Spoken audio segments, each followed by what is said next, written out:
Hola, ¿qué tal? Saludos cordiales aquí en TV Senado, en Profundidad de Campos. Ya estamos listos para conversar esta mañana con la presidenta del Senado que ejerce hasta completar aquí en marzo el periodo que le corresponde. Senadora Adriana Muñoz, ¿cómo está usted? Muy bien, Sergio. ¿Usted cómo ha estado? Bueno, como todo el mundo, tomando todas las precauciones del caso, porque la contaminación con esta pandemia terrible que tenemos ya se va a acercar pronto a los 30.000 muertos entre personas verificadas y aquellos sospechosos, y eso marca sin duda una pauta muy importante en términos del sacrificio de mucha gente también en todos los niveles. Senadora, usted ha formado parte, aparte de ser presidenta de la corporación, de varias comisiones, ha estado en Agricultura, Trabajo, Pesca, Derechos Humanos, Recursos Hídricos, como integrante en la Comisión Mixta de Presupuestos, Régimen y Revisora de Cuentas, en fin. La verdad es que son muchísimas las comisiones, aparte de las sesiones de sala, que a usted le toca presidir en el periodo que ha estado al frente de la testera de la Cámara Alta. Además, siendo mujer, usted forma parte de un grupo importante de mujeres que hay en el Senado y parece que es por primera vez en la historia que hay 12 representantes del género femenino, ¿no? ¿En la presidencia? No, en el hemiciclo, en la sala. Bueno, en la sala nosotros somos hoy día ya bastante más mujeres, ¿eh? Empezamos creo que 9 o 10 y ya vamos en 12, porque se han incorporado la senadora Zabate y la senadora Carvajal, reemplazando a senadores que han salido de sus cargos. Así es que, bueno, somos poquitas todas. Transversalmente la senadora que hemos ejercido, estamos todo este tiempo que yo he conocido, estoy, digamos, en mi primer periodo como senadora, pero he conocido gran talento, gran capacidad, responsabilidad y entrega de mis colegas senadoras en todo este tiempo de pandemia, sobre todo, en que las mujeres igualmente, aunque estemos en cargo de altas decisiones políticas, somos mujeres y tenemos que hacernos cargo, ¿eh? Siempre las mamás, ¿cierto? Las abuelas, las tías, y como hijas también preocupadas de los padres, ¿cierto? Sobre todo en situación de pandemia. Hay colegas que han tenido que hacerse cargo de mucho cuidado, como la gran mayoría de las mujeres chilenas, que en esta pandemia han demostrado que sobre sus manos que en sus manos está el cuidado de sus casas, pero también de la sociedad chilena. Así es que yo una gran valoración de lo que han hecho las colegas también en este periodo. Bueno, y de todo este proceso hemos participado también en Profundidad de Campos, en TV Senado. Ha sido un trabajo muy fructífero con la participación, por supuesto, de todos los senadores de las distintas bancadas, con la pluralidad que tiene además el Congreso Nacional y especialmente el Senado. Eso es muy trascendente porque hacer llegar las voces, digamos, de los parlamentarios que tienen una gran responsabilidad en el Senado de la República es muy, muy trascendente. ¿Cuál ha sido el momento más difícil para usted como presidenta del Senado? Bueno, Sergio, yo en realidad quiero además hacer extensivo toda esta valoración de lo que se ha hecho en el Senado, hacerlo extensivo también a todas las funcionarias y funcionarios. TV Senado, como usted bien dice, ha cumplido un papel muy importante. Los secretarios y secretarias de comisiones, los funcionarios administrativos. Aquí ha habido un equipo humano que se ha puesto a disposición de que funcione, de que podamos cumplir con nuestras tareas de cara a las urgentes necesidades que ha tenido el país en esta pandemia. Así que, por cierto, una valoración y un agradecimiento inmenso por este acompañamiento, por esta decisión de trabajar todos juntos y juntas para sacar adelante las importantes tareas de legislación que tenemos en el Senado. Ahora, por cierto que ha habido situaciones que hay que enfrentar y abordar, como usted me señala en su pregunta, que me la puede repetir, sí, por favor, porque me fui por otro lado. Bueno, uno de los capítulos más intensos de los últimos días o semanas, ese desaire, así ha titulado a la prensa, que le hizo a usted el presidente de la República, que la dejaron hablando sola después que se había convocado a un diálogo entre varias autoridades para enfrentar, digamos, una coyuntura y buscando la posibilidad de un acuerdo nacional.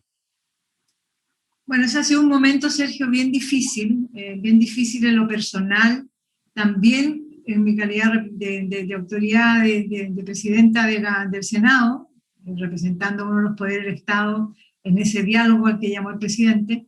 Y lo otro es una situación también de desánimo, diría yo, ante darme cuenta, comprobar en los hechos que este llamado a conversar no era más bien un diálogo, era una conversación que no era un diálogo, era el presidente exponiendo sus puntos de vista. Yo planteé, por cierto, los míos, que son de la oposición, no son personales. Yo soy presidente del Senado, pero además soy representante de la oposición, sobre un tema tan delicado que es el tema de la Araucanía. Entonces yo la desazón es que se titula Acuerdo Nacional y en definitiva lo que había es más bien un monólogo o entregar una agenda propia del gobierno sin escuchar, sin digamos, la invitación a que los distintos poderes de Estado, tanto Cámara, Senado como el Poder Judicial, pudiésemos exponer nuestras visiones, nuestras propuestas. Entonces, la desazón es porque una situación de tanta importancia y de responsabilidad política para responder a ella, como es la situación de la Araucanía, realmente no se sentaron las bases en esa reunión para un diálogo que sustente, por cierto, y que es la pieza fundamental de avanzar hacia un acuerdo nacional. Entonces, esos dos sentimientos tengo, por cierto, como mujer también, creo que si hubiese habido un presidente del Senado varón, esa situación hubiese sido plásticamente o en gestualidad distinta. Ahora, cuando uno observa, digamos, la riqueza y la multiplicidad de temas que le ha tocado enfrentar al país y particularmente al Senado de la República, bueno, muchos tienen que ver con el estallido social, con la pandemia, con la falta de recursos económicos para una fracción importante de la población, la gente de la pobreza, de la extrema pobreza y los sectores medios de la población. Pero hay otras temáticas que me gustaría que pudiéramos abordar. Por ejemplo, usted ha formado parte, entiendo, de la Comisión de Recursos Hídricos y precisamente la región de Coquimbo y la región de Atacama son regiones que están con dificultades, al igual que la región de Valparaíso, en materia de agua, incluso para el consumo humano. Finalmente, ¿vamos a tener un cuerpo legal que garantice el acceso pleno al agua de los chilenos? Bueno, Sergio, el marco normativo que estamos trabajando hace ya 8 años, yo creo que vamos para los 9 años, que es la modificación al actual Código de Aguas, ha tenido una tramitación, como lo indican los años que lleva entre Senado y Cámara, va a tener una tramitación lenta y, por cierto, torpedeada, diría yo, por muchos intereses económicos que están alrededor de la propiedad del agua que existe hoy día en Chile. O sea, tenemos el agua, se ha transformado en un recurso económico y no en un derecho esencial para la vida humana, en un derecho humano. Como usted bien señala, la región de Coquimbo y también Atacama, quizás somos regiones del norte muy golpeadas. Estamos hoy día, acabo de terminar una gira por la provincia del Choapa, con el subsecretario de Obras Públicas, que valoro mucho la preocupación que ha tenido en este caso el subsecretario y también el ministro Moreno, para ver en terreno, reunirnos con las comunidades y demostrar cómo los seres humanos, las personas que viven en esa zona, no tienen agua para la bebida, agua para el uso doméstico ni para su pequeña sobrevivencia. Entonces, creo que es muy importante darse cuenta que la normativa, ¿cierto?, que la disposición incluso constitucional, el artículo 19, número 24, donde establece que el Estado le entrega a los particulares el derecho a aprovechamiento de agua en forma de propiedad a los particulares. Creo que esa normativa es la que hoy día tiene dañada cualquier posibilidad de cambio y de acceso democrático y justo al agua como esencial para la vida. No es posible que haya comunidades enteras en mi región, y lo hemos constatado con la autoridad del Ministerio, el subsecretario, los pozos de los APR, ¿cierto?, de las aguas potables rurales están secos. Los alcaldes tienen que dibujar soluciones a través de camiones de aljibe. O sea, las paltas están bien regadas, los nogales están bien regados, todo lo que es la actividad agroexportadora. Y sin embargo, al ladito viven comunidades enteras sin agua para la vida humana y teniendo que acceder a un camión aljibe que ya no les alcanza a los alcaldes porque caen más localidades. Y mientras más crecen los cerros de verde y de plantaciones, más se van, ¿cierto?, agotando los pozos que suministran agua a los seres humanos. Entonces ahí hay una situación que claro, la podemos abordar hoy día con medidas, lo que yo he planteado al subsecretario, que inyectemos recursos para mejorar todos los pozos, profundizarlos, tecnificarlos, que esos pozos de verdad puedan entregar agua a las personas. Pero en la medida que no tenemos un control, una planificación de las inversiones productivas en los territorios, y no hagamos un balance, decir, mire, ¿qué pasa con ya? El recurso hídrico de las cuencas está agotado, ¿no? Pero ¿qué pasa hoy día con el uso de las aguas subterráneas, de los acuíferos? Entonces tenemos que tener claridad que la demanda, ¿cierto?, por plantaciones, hacer una relación de cuál es la capacidad hoy día de los acuíferos para proporcionar el agua que se demanda, sí, y dando prioridad al uso del agua para el consumo humano. Entonces, esa requiere normativa, pero también voluntad política de ir frenando estas situaciones de una inundación de plantaciones, ¿cierto?, de alto requerimiento de agua en zonas donde no hay agua ni siquiera para el vivo humano. Senadora, usted como presidenta del Senado ha enfrentado con mucha fuerza la agenda de género. ¿Cuáles son los logros que usted observa, digamos, en la gestión en que usted ha participado conduciendo a la Cámara Alta? ¿Y cuáles son las deudas que quedan pendientes? Sí, quedan varias deudas pendientes, Sergio. Cuando yo asumí el 17 de marzo del año pasado, 2020, justo se inició, ¿cierto?, todas las medidas restrictivas sanitarias de reuniones, ¿cierto? Se empezó a establecer la distancia física. Yo juré absolutamente sola, mi familia no pudo ir, con mis colegas que pudieron concurrir, por cierto, a esa sesión, pero desde ahí, desde ese momento, empezamos a tomar medidas bastante fuertes para impedir que en la corporación, en el Senado, se propagara el contagio.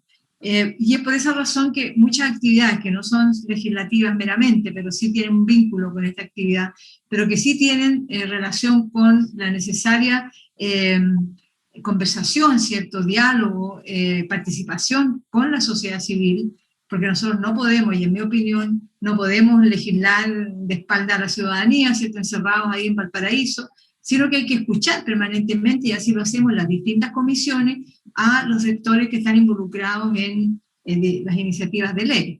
Y en el caso de las mujeres, yo siempre pensé desde la presidencia hacer un gran encuentro, talleres de trabajo, seminarios, para ir dando forma a una agenda de género de cara, ¿cierto?, al siglo XXI, haciéndonos cargo de los enormes déficits que aún tenemos.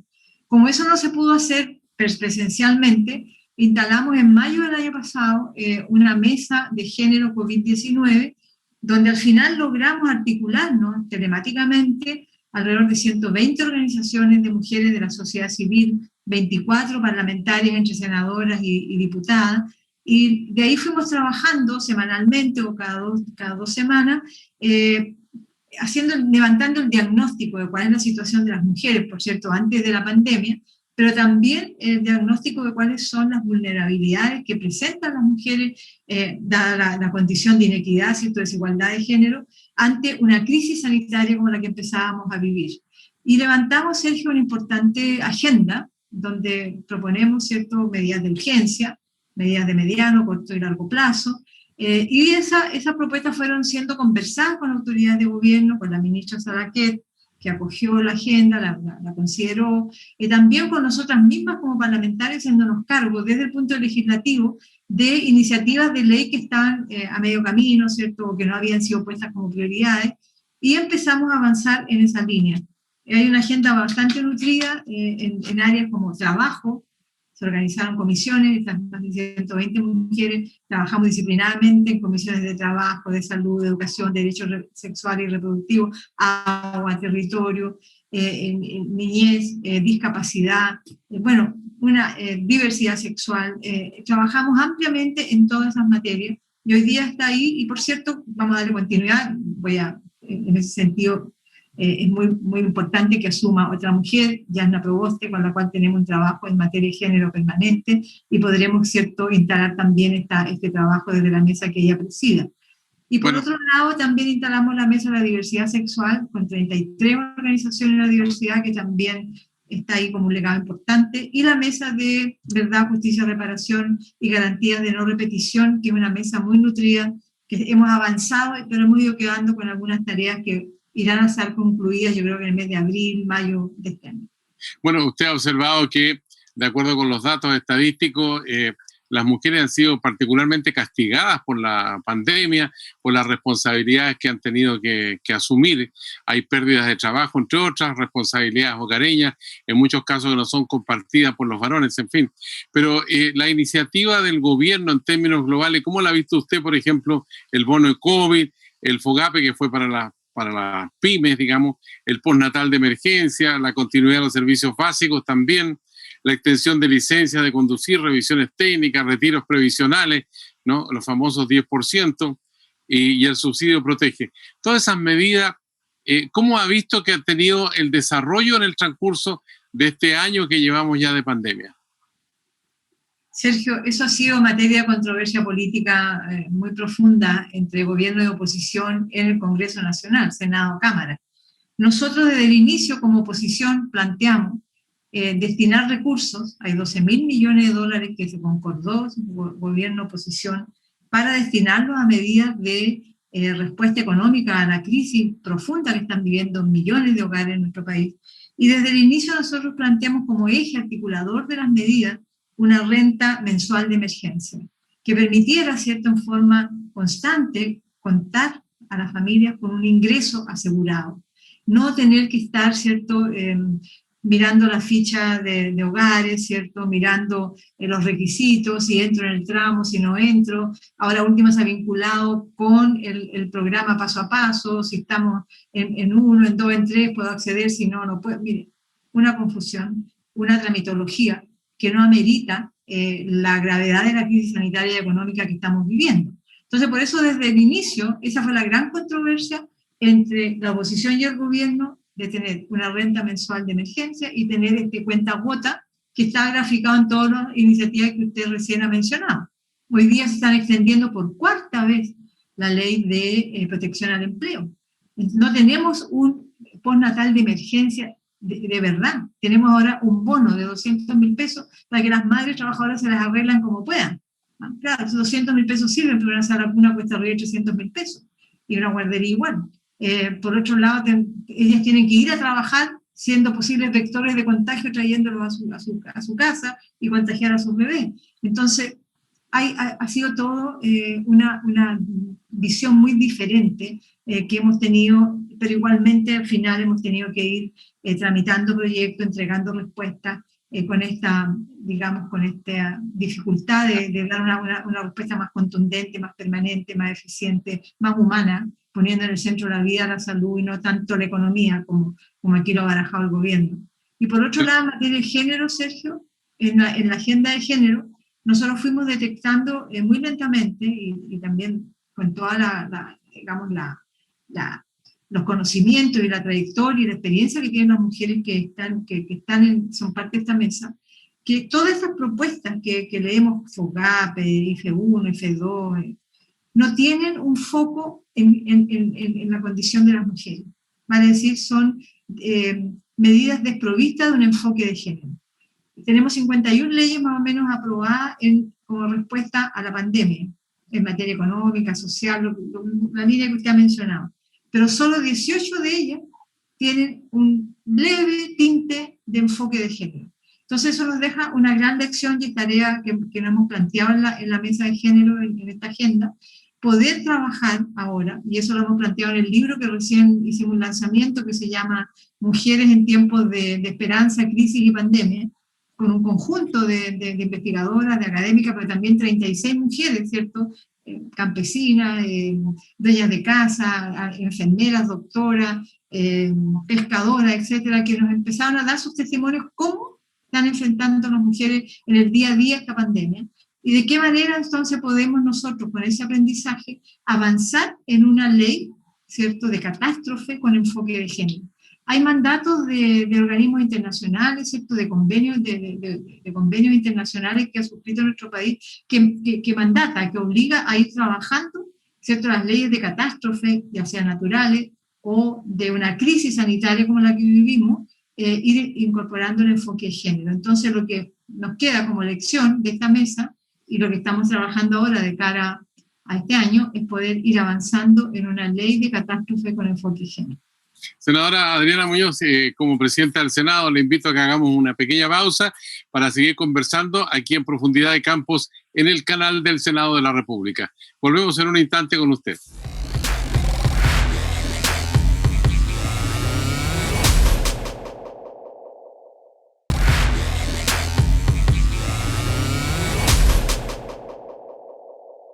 Y ya estamos de vuelta con la senadora Adriana Muñoz, presidenta del Senado, para conversar acerca de lo que ha sido este año legislativo muy intenso.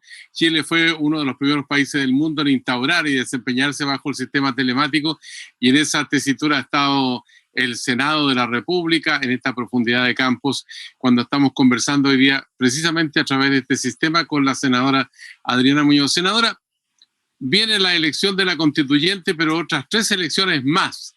¿Cómo ve usted el panorama después que la oposición para la constituyente tiene 5 o 6 listas, mientras que la derecha tiene una sola? Hay un afán de cambiar muchos aspectos de la Constitución, pero hay preocupación también por lo que pudiera pasar en la constituyente con esos sectores que se consideran conservadores o que quieren mantener, digamos, el statu quo. Bueno, yo lamento, Sergio, muchísimo lo que ha hecho la centro-izquierda o los partidos de oposición de cara a la elección de constituyente el 11 de abril. Son 6 listas en que expresa una división que al final muchos de nosotros, yo fui parte de ese movimiento, bregamos porque finalmente nos pusiésemos de acuerdo en una lista o máximo 2. Esto porque si responsablemente nos hemos comprometido ante el país, que en un 80%, casi un 80% dijo queremos una nueva constitución, y un 80% dijo queremos una asamblea constituyente o una convención constitucional. Si éramos responsables con esa interpelación que nos hizo el país, deberíamos haber ido en una lista o máximo 2. Pero aquí ha primado, Sergio,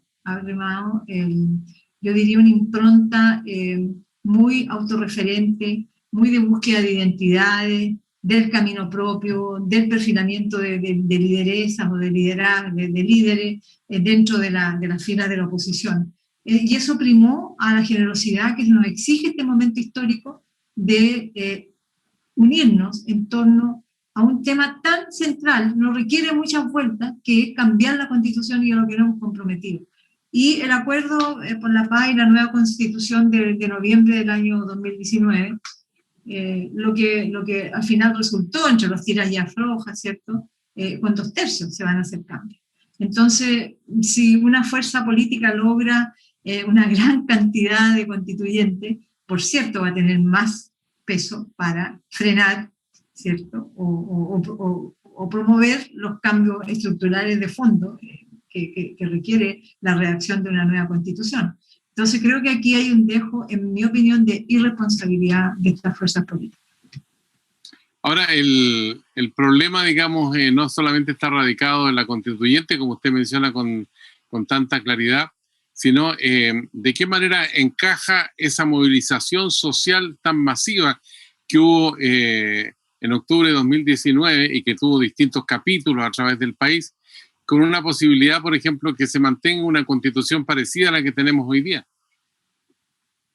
Bueno, eso sería muy lamentable, Sergio, por eso yo lo que señalo es que no hemos estado a la altura del momento histórico en que el país nos ha interpelado.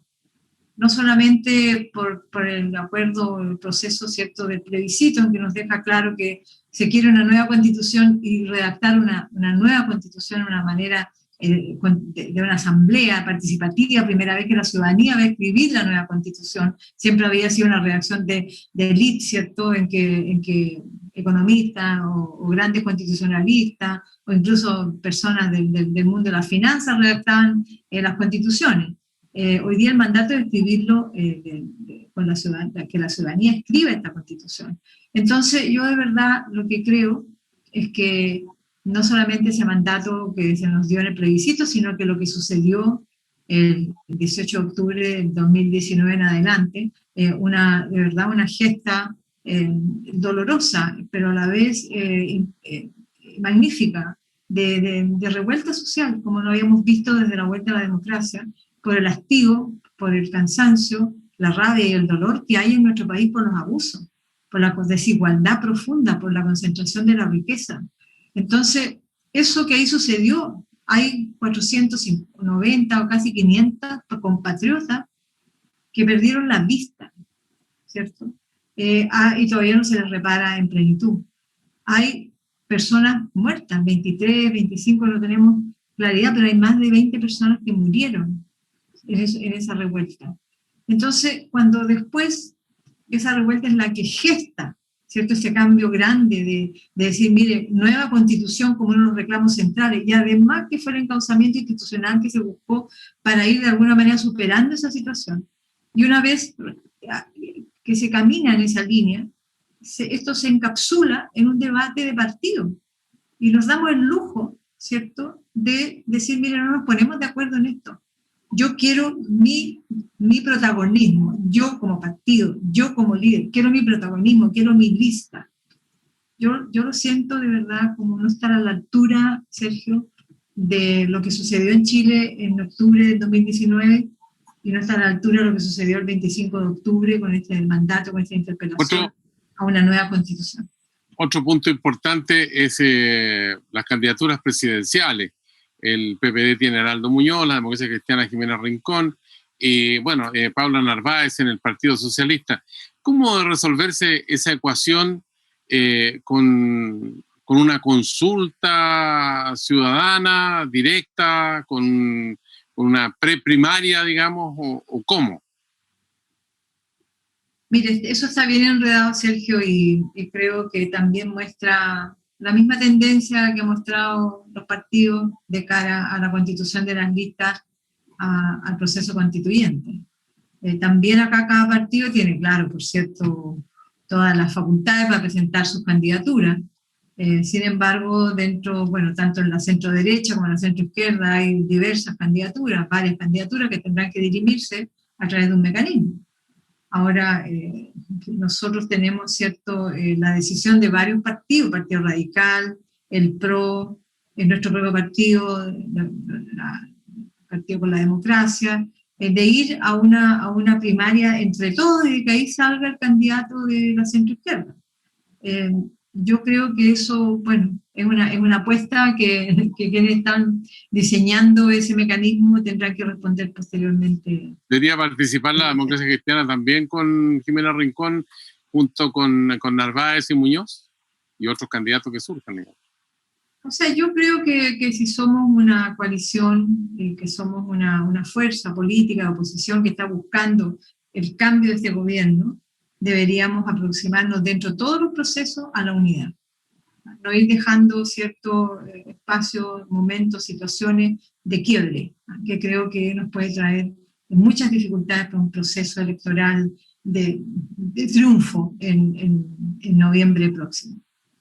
Hay una demanda histórica que ha estado en la agenda que dice relación con los pueblos indígenas y particularmente con la Araucanía, pero al mismo tiempo hay focos de violencia que se producen en la zona y ahí hay una ecuación que algunos plantean que se resuelve instalando militares en la zona con mucha fuerza, otros hablan de políticas sociales, otros hablan de diálogo, pero ninguna de esas alternativas ha funcionado hasta este momento. En el gobierno del presidente Piñera, por ejemplo, en la primera administración se hizo la mesa del Ñelol, y esa mesa del Ñelol nunca más se supo, o el ministro Moreno, que también puso en la agenda política social. Entonces, vamos a tener eternamente ese problema.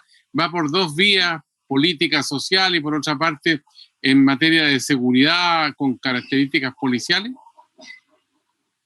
Bueno, yo creo, Sergio, que es fundamental asumir de una vez por todas la decisión del Estado de Chile de abordar, de avanzar y de llegar a un gran acuerdo con el pueblo mapuche.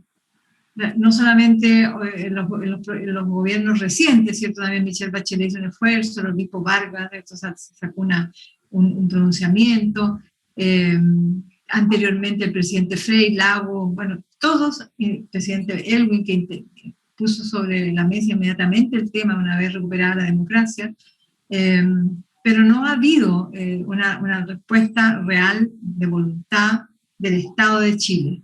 Más bien hay una inacción. O sea, hay hartos documentos, hay hartas conversaciones, pero en definitiva abordar el tema de las tierras y abordar el tema, ¿cierto?, de la autonomía reclamada por el pueblo mapuche, no llega nunca a abordarse en profundidad. Y yo creo que aquí, por cierto, hay un planteamiento hecho por la comunidad mapuche que está ahí sobre la mesa y que hay que abordar. Hay que abordar entre todos los actores que están involucrados en esa situación. O sea, lo que yo he planteado es que hay que sentarse no solamente los actores políticos, ¿cierto?, el gobierno, con el parlamento. Aquí hay una parte importantísima que es el pueblo mapuche que esté sentado, pero además quienes también son parte del problema, que son las forestales y los hacendados. Entonces aquí si hay un reclamo de tierra, veamos qué tierras son las que están reclamando por ancestralidad la comunidad mapuche y cómo se resuelve. Entonces eso es una decisión política, ¿no? Eso es un diálogo, una conversación, una decisión política que tiene que tener salida política. Y eso es lo que no se ha abordado hasta ahora. Ahora, se habla de delincuencia, de narcotráfico, se habla digamos, de delincuentes. Bueno, eso es muy importante saber quiénes son. Porque si hoy día estamos formando patrullas mixtas, policías más militares, y se nos plantea en la conversación en La Moneda que hay que llamar un estado de sitio, y se nos dice además, ¿cierto?, que hay que intervenir con armas la Araucanía. Bueno, o sea, aquí hemos estado viendo, ¿cierto?, el asesinato de Camilo Catrillanca, es parte de esas operaciones. El asalto a Temucurcuy con 800 efectivos de la PDI, con el lamentable asesinato a un funcionario de la PDI, con una irrupción en la comunidad. Entonces, ¿cómo entramos a tientas, parando a la bandada, sin saber a dónde estamos apuntando? Entonces, eso es el planteamiento que yo he hecho, lo hice al presidente, lo hice público en ese punto de prensa, que es lo que me importó entregar, por eso no me importó nada quedar sola, porque era lo central para mí, era entregar mi propuesta, que entendía yo que era parte de un diálogo para ir avanzando en un acuerdo, si es que se logra. Pero en ese sentido es que creo yo que no es posible seguir. Yo me he reunido con dirigentes mapuche. Ellos han vivido eternamente, hay generaciones enteras. Los niños juegan hoy día, dibujan, juegan al carabinero y al niño mapuche perseguido que se esconde, dibujan, ¿cierto?, pelea de niños con carabineros. Entonces, hay algo que está pasando, un impacto muy fuerte, porque no es hoy día solamente. Ellos me dicen 25, 30 años, son jóvenes, dirigentes y dirigentes que han vivido en las balaceras. Entonces, hay un tratamiento que nos exige decisión política y orientación. O sea, no es posible seguir a tientas con una solución, o con propuestas para abordar la situación de la Araucanía. Senadora Adriana Muñoz, nos queda poco tiempo, tengo dos temas más para plantearle. Uno de ellos dice relación con la reforma a las pensiones. Se ha planteado la posibilidad de desagregar esta reforma impulsada en el Parlamento y también con las indicaciones que ha mandado el gobierno, desagregarla, digo yo, en una que dice relación con el pilar solidario y lo otro con una proyección futura. Lo del pilar solidario tendría efecto prácticamente inmediato, porque también está la forma como se distribuye el 6% adicional, si todo va a cuentas individuales, si va a 50 y 50%, o el 6% va precisamente a la solidaridad. ¿Cuál es el camino para esta situación? Porque el gobierno ha planteado al mismo tiempo que hay holgura, haciendo referencia a la licitación del 5G, este sistema de Internet que está a la vanguardia en el mundo, y por otra parte también al precio del cobre. Pero algunos manifiestan que esto podría ser un presente griego para los gobiernos futuros, porque no son ingresos que están asegurados, digamos, para muchos años después. ¿Cómo lo ve usted? A ver, es un tema de sumo complejo, porque la reforma al sistema de pensiones que hemos venido conversando desde la presidenta Bachelet dejó atrás ese proyecto del presidente Piñera, presentó otro nuevo, y la Cámara de Diputados lo despachó al Senado en enero del 2020.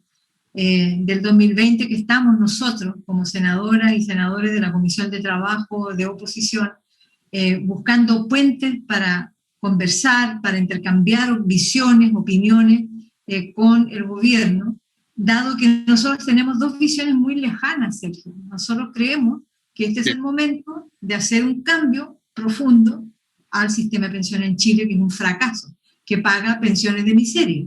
Entonces, lo que hemos venido diciéndole al gobierno es, mire, este 6% adicional, que va a ser de cotización de los empleadores, un 6% entero vaya a un fondo de ahorro colectivo que va a ser la base de un pilar contributivo nuevo, ¿cierto? Público, administrado por un ente público y que va a ser la base de sustentación de un sistema de seguridad social con solidaridad.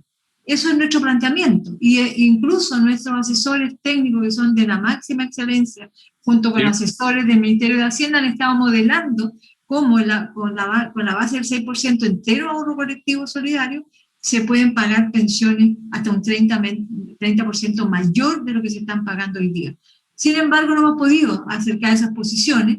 Sale el presidente después de un año casi de diálogo con esa propuesta que viene anexando un tema que nunca estuvo en la discusión de este proyecto, pero que por cierto que nadie lo puede rechazar, que es ampliar, ¿cierto?, el pilar solidario del 60 al 80%. Ahora hemos escuchado, ¿cierto?, al exministro Valdés, a expertos, y hemos mirado nosotros también la propuesta, que viene con un sustento económico que es bastante, el informe financiero es bastante digno de ser revisado en profundidad para que sea una propuesta seria. Ahora, desacoplar el tema del pilar solidario del proyecto es lo que corresponde, porque nunca estuvo. O sea, estupendo que el presidente quiera mejorar la situación de los pensionados más pobres, pero eso nunca estuvo. Lo que ha estado en debate, yo creo que lo que busca desviar esta propuesta que hace el presidente a última hora, es desviar esta cirugía mayor de la cual él mismo habló hace un tiempo atrás, del cambio estructural del sistema de pensiones. Y eso es lo que está en cuestión. Nosotros hemos dicho como oposición que ese 6% no queremos que se divida en 3 y 3, porque el otro 3% iría a una cuenta individual a seguir sustentando, promoviendo un sistema fracasado, que es el sistema de la AFP. Senadora Adriana Muñoz, bueno, se nos terminó el tiempo, pero en una línea, para usted, ¿cuál es el principal desafío en este año 2021 cuando usted deja la presidencia del Senado? El principal desafío para mí es un cambio estructural de fondo a la Constitución, redactar una nueva Constitución, por cierto, con todas las garantías sociales, las garantías políticas, y quiero que se discuta muy a fondo, lo que me queda como experiencia, el sistema político que rige en nuestro país. El hiperpresidencialismo le hace muy mal a la legitimidad de una institución tan importante porque elegida con el voto del pueblo como es el Parlamento de Chile. Senadora Adriana Muñoz, le queremos agradecer la gentileza que ha tenido, al igual que todos los parlamentarios, de conversar en representación de la Cámara Alta a través de TV Senado, que buscamos en Profundidad de Campos precisamente ahondar en los temas de tal manera que la gente tenga una información cabal, completa, acerca de cuáles son los puntos de vista de cada uno de los integrantes del Senado de la República. Aquí vamos a agradecerle nuevamente a la senadora porque TV Senado ha contado con todo el apoyo para seguir trabajando precisamente esta línea y esperamos que siga así durante 2021. Senadora, gracias y volveremos a encontrarnos como senadora de la sala ya, ¿eh? Sí, senadora de a pie nomás. Como se dice. Gracias, Sergio, y felicitaciones a usted y a todo su equipo por el trabajo magnífico que hacen para difundir el trabajo que realizamos en el Senado. Muchas gracias. Muchas gracias, senadora, y a usted que sigue estas conversaciones en el canal del Senado y Profundidad de Campos, le decimos hasta la vista. Gracias.